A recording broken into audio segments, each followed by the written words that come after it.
Hey everybody, what's up? Let's talk about Benchmade. Whenever you see one of these boxes, you know it's a good day. Inside, if you've never had a Benchmade before, usually it comes with a pouch, and I don't know where the pouch went, but it's a nice knife company. They make good quality knives. I think that the warranty thing will tell you that you can send the knife back for any sort of warranty service, and also for free sharpening, I think, if you pay for the shipping, if memory serves. I think that's something that people told me about before, is Benchmade gives lifetime sharpening. So anyways, there you go. So let's talk about the two knives that we're going to discuss today, and that's of course these two smaller size EDC knives. The top there is the Benchmade Sequel 707, and the bottom one there is the Mini Grip, and I think that's the 555. They make an alternate version, I should mention, of both these knives. The Sequel is also available with a black blade and a partially serrated, but I believe it's always in the same steel, the 154 cm. They're both around 3-inch blades. Incidentally, the Mini Grip also comes in S30V, and it comes in a variation where you can have the spider hole that I think is very cool, actually, and I would like to get that version. I think it's sort of stealing that idea from Spyderco, but apparently the law says it's good. So anyways, I think that would be cool too. You can also get the satin finish blade, which will bring down the price a little bit as well. And anyways, just amazing little knives for EDC. They're fast, they're light, they're easy to carry. They're American made, if that's important to you. But they're cool little knives for sure, and if you've never had a Benchmade before, I definitely would encourage you to start with the Mini Grip. It is substantially cheaper than the Sequel. That's the thing with Benchmade, is it is expensive to buy Benchmades. There's no way around that. Buying them used, like I did with the Mini Grip, I got a pretty good deal on that. But yeah, you're gonna have to bite the bullet on the price. But you know what? A lot of other manufacturers are raising the prices of their knives lately. Spyderco especially, one of my favorite companies, but I've noticed the prices have gone up a lot into the Benchmade and beyond category. So there you go, maybe Benchmade's not such a bad deal anymore. So let's compare these knives on a few different characteristics here. First I'll mention is the steel. These knives both have the same steel. It is the 154 cm, if I can get the camera to focus. This is the Sequel, of course. Nice blade shape. It's a 3-inch blade, or just under 3 inches. This is 2.95. The Mini Grip is 2.91. And there you go, 154 cm. Of course, this blade has the durable black coating on there. You can also get that with the Sequel. I kind of prefer satin blades these days, honestly, but I just think the combination on the Mini Grip in this case looks very cool. They're both extremely lightweight knives. They're around 2.5 ounces each. I think the Sequel is just a little bit lighter. It has the aluminum handles with stainless steel liners in them. So I'm assuming this is a very strong knife overall, with that sort of reinforced steel coupled with the lightweight black aluminum there. It's a nice looking knife with the G10 inlay. Very handsome, sort of like gentleman's folder. The aluminum will show signs of wear over time for sure. It's funny because most people would probably assume that the cheaper looking FRN handle of the Mini Grip here would wear faster. Maybe it's hollow in there.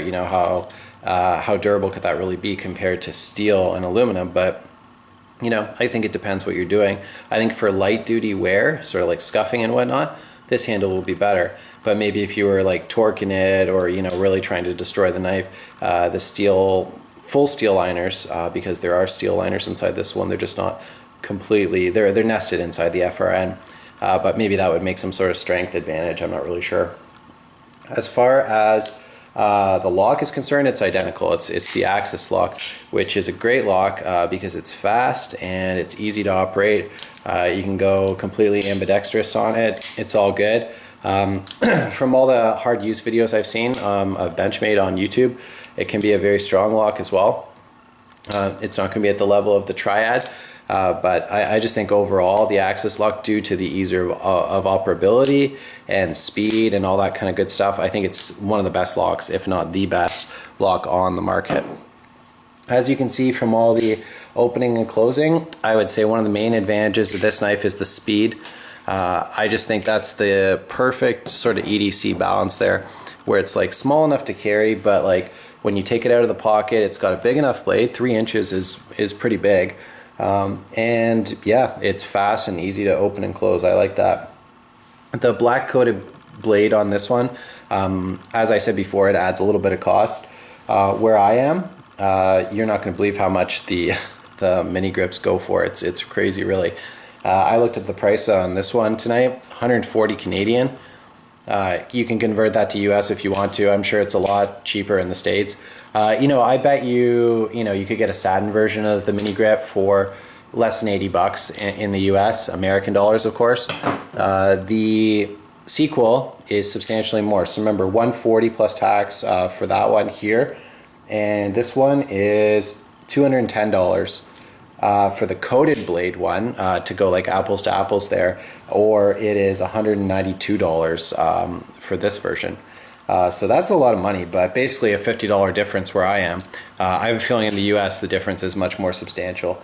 But yeah, it's funny, when I bought these knives, I literally paid double for the sequel.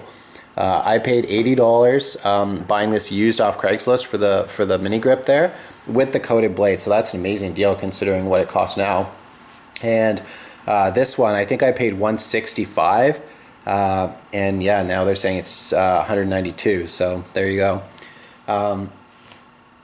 I would say overall ergonomics, the last thing that I think is very important, because the thing I've learned about knives is you can see them in videos and you can read about them, the specs and whatnot, and everybody's opinion, but until you get it in hand, you don't know if you're going to like it. Case in point, the other day I went to a knife store and I handled the Native, which I was hoping would feel very similar to the Delica, and it was in the same ballpark, similar size, similar weight, all that kind of good stuff. I wanted to try the S35EN blade steel, but anyways, what I found was the handle just felt completely off to me, man. It was like square and blocky, and it was thicker, and there was a choil that it forced your hand into, and it just wasn't for me. It was one of those good on paper knives, but it didn't work out. Anyways, back to the mini grip. The ergonomics, I would give them a 4 out of 5, okay? Speed, 5 out of 5, you know what I mean? But ergonomics, the reason I can't give them 5 is because I just find it doesn't fill my hand completely. If I'm going to use the jimping and all that stuff that's up here, it leaves something to be desired in the hand. Whereas the Delica that I've shown many, many times just has that little bit extra and fills the hand. The jimping, not bad. I think it's a bit more effective on the Griptilian. Overall, I think the grip is a, more grippy, for lack of a better word. But the aluminum is pretty smooth. This is pure EDC, both of them. You wouldn't want to go defensive with these because they're too small anyways. But I've carried both of these a ton. They're great for the office. If you wear like dress pants or whatever, this is both of these are fantastic to wear to the office, really, or any sort of light duty application. I think a mini grip is one of those hallmark EDCs. You don't hear as much about the sequel, but it is a very cool knife. So as you can see, both these knives are excellent little EDC blades, remarkably similar in weight, overall size, blade steel, country of manufacture, lock, overall extremely similar. The only difference is price. Like I said, I paid double for the sequel. Is it worth double? Absolutely not. It's a cool knife, but it very clearly demonstrates the principle of diminishing returns. You add a bit more money, and all you get is a different handle basically, and it's a lot more money. If you want like kind of a dressy EDC knife, and the mini grip doesn't do it for you. A lot of people, they complain about the grips, the handles, the cheap handles, nobody likes them. I don't have a problem with them personally, as long as they're sort of lower profile colors like this instead of the bright blues and yellows and all that. But yeah, is it worth double? No, definitely not. Get the mini grip if you haven't had one of these knives before. And if you're trying to decide between the grip and the mini grip, I know I'm saying grip way too many times in this review, I say go with the mini grip. I like the tighter texturing there, and just overall, it feels like a way more balanced knife than the full size, which has sort of a light handle and a really heavy blade. Anyways, that's my recommendation. This is definitely one of my favorite knives, and it goes right up against the Delica. And honestly, because of the color, these days I'm carrying the mini grip more. So there you go. Thanks a lot for watching. All the best.